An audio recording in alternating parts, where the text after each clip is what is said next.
Certainly, I know you start to meet very rich and powerful people, and what you realize is that nearly everybody who is rich, to some degree, has either broken a lot of laws or is still breaking a lot of laws. But you know, another thing I realized when I kind of got a bit of money is that for so many crimes out here in the world, the punishment is a fine.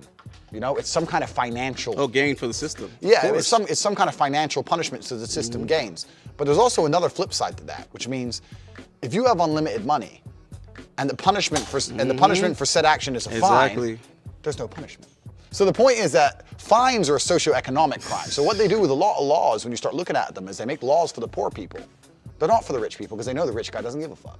And this is the exact point I'm making with a lot of things, especially these COVID lockdowns and stuff, right? You get fined, wear your mask, da-da-da. It doesn't matter if you're rich. None of it matters. So they make all these laws. If you start going through the law book and realizing how many of them are financial and fines, it's all bullshit. You know who have the most financial penalties? Banks. All these banks, Goldman Sachs and all them, if they go and steal $1 billion, they got to pay 50 M. Fine, damn it.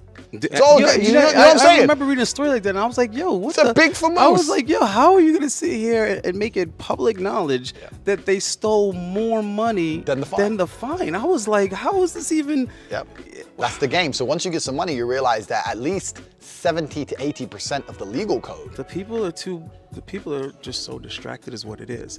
Because when they say stuff like the power is in the people...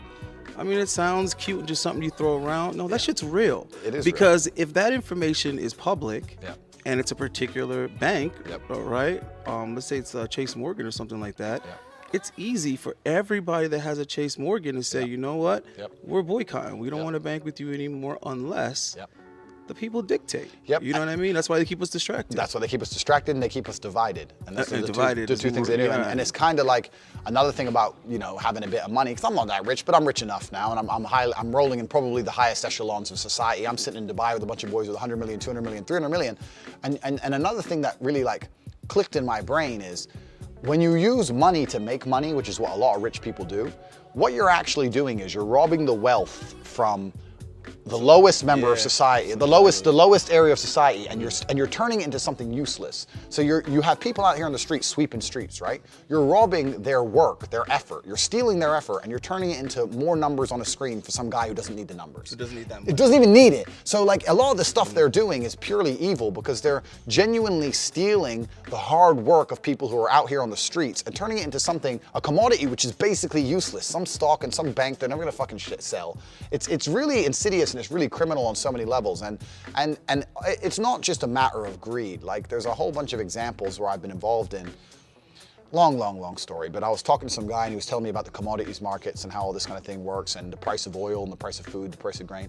And they were saying that he's saying Goldman Sachs have heavily, this was about 5 years ago, Goldman Sachs had heavily influenced the price of grain because they had enough people who were gambling on the price going up. And he goes, so Goldman Sachs made a bunch of money and their clients made a bunch of money, but 150 million people starved to death.